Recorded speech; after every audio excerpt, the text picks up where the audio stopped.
आज भी दिन भर हमारी ये मेगा कवरेज जारी है और देखिए अब बात सीधे तेहरान की यहां पर होगी क्योंकि तेहरान में इजरायल के नए हमले देखने को मिले हैं। इजरायल ने ईरान पर हमले और ज्यादा तेज यहां पर कर दिए हैं। तेहरान में भी कई तस्वीरें निकलकर सामने आए, वो तस्वीरें आप तक यहां पर हम पहुंचाएंगे और देखिए किस तरीके से एक एक इलाके को टारगेट किया जा रहा है, चुन चुन कर खत्म किया जा रहा है। इजरायल ने ईरान पर अपने हमले और ज्यादा तेज कर दिए हैं। देखिए ईरान का एयर डिफेंस सिस्टम बहुत ज्यादा मजबूत नहीं है, इसका फायदा सीधे सीधे इजरायल उठा रहा है, लेकिन बैलिस्टिक मिसाइलें भारी संख्या में इस वक्त ईरान के पास हैं, जितनी शायद इजरायल के पास भी नहीं है उससे ज्यादा बैलिस्टिक मिसाइलें ईरान के पास यहां पर हैं। और ऐसे में आप देखिए दोनों तरफ से हमले हो रहे हैं, लेकिन इजरायल ने अपने इन हमलों को ईरान पर और ज्यादा तेज कर दिया है। ईरान की राजधानी है तेहरान, तेहरान का क्या हाल है आप देखिए।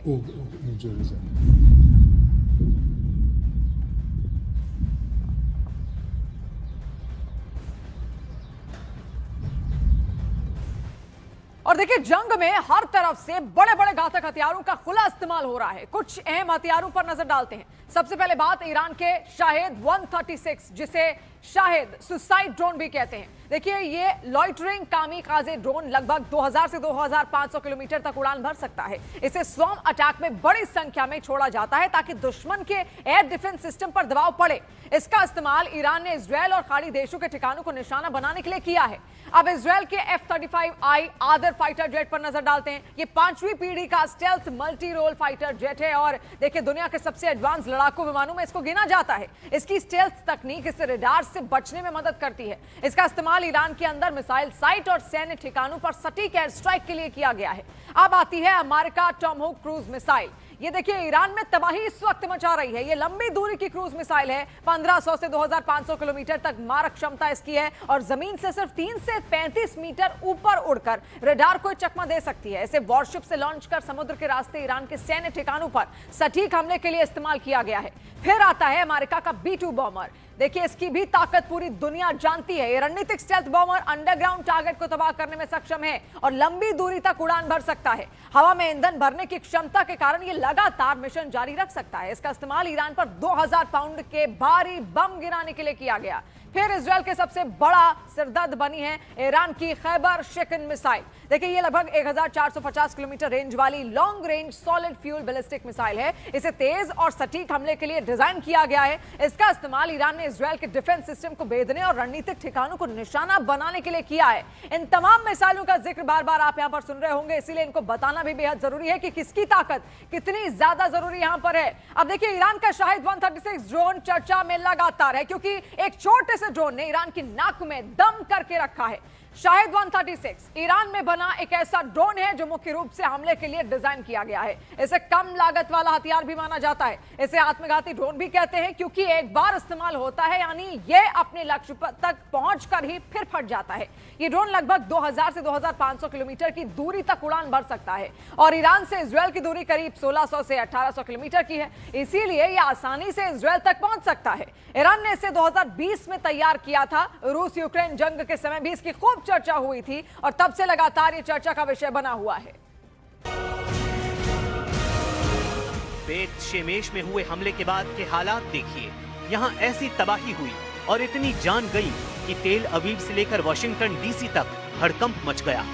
यहाँ पर मिसाइल गिरी तो बंकर तक फटकर तबाह हो गया और वहाँ मौजूद कई लोग मारे गए। इजराइल को सबसे ज्यादा दहलाने वाली फत्ताह मिसाइल नेतन्याहू के लिए बहुत बड़ी चुनौती बन चुकी है। ईरान की फत्ताह एक हाइपरसोनिक मिसाइल है जिसकी रेंज 1400 से 1500 किलोमीटर बताई जाती है। इस मिसाइल की रफ्तार मैक 15 तक है, यानी ये 18,000 किलोमीटर प्रति घंटे की रफ्तार तक पहुंच सकती है। इजराइल का मिसाइल डिफेंस हाइपरसोनिक हमलों को रोकने में नाकाम साबित हो रहा है, लेकिन नेतन्याहू इस वक्त डिफेंस से ज्यादा ऑफेंस यानी आक्रामक होने पर ध्यान दे रहे हैं।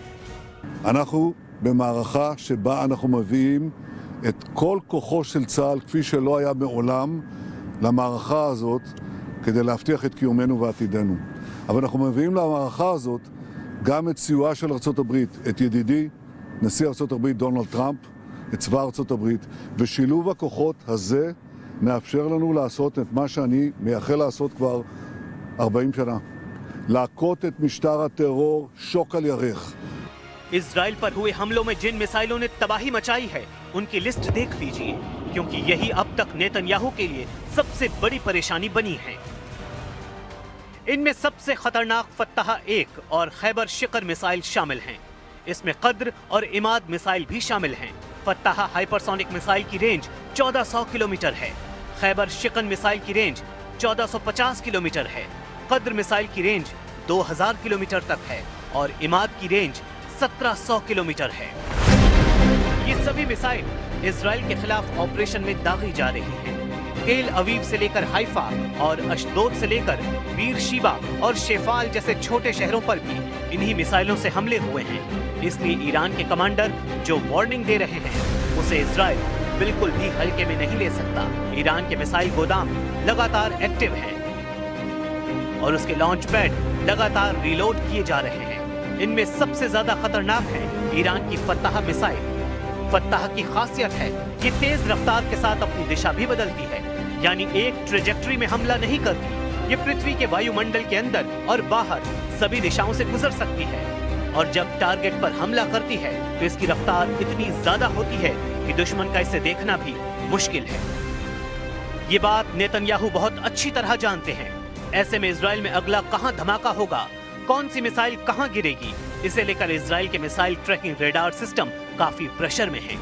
इन सबसे खास है अमेरिका का थाड मिसाइल डिफेंस सिस्टम, जो पूरे इजराइल को बचाने के लिए तैनात किया गया है। थाड 200 किलोमीटर की दूरी तक दुश्मन की किसी भी मिसाइल को मार सकता है। ये 150 किलोमीटर की ऊंचाई तक किसी भी मिसाइल को इंटरसेप्ट कर सकता है। अमेरिका के पास थाड की 7 बैटरियां हैं। एक बैटरी में 6 ट्रक माउंटेड लॉन्चर होते हैं।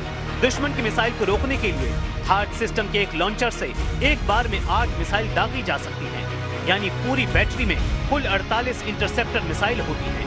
इसे ऑपरेट करने के लिए 95 सैनिकों की जरूरत होती है।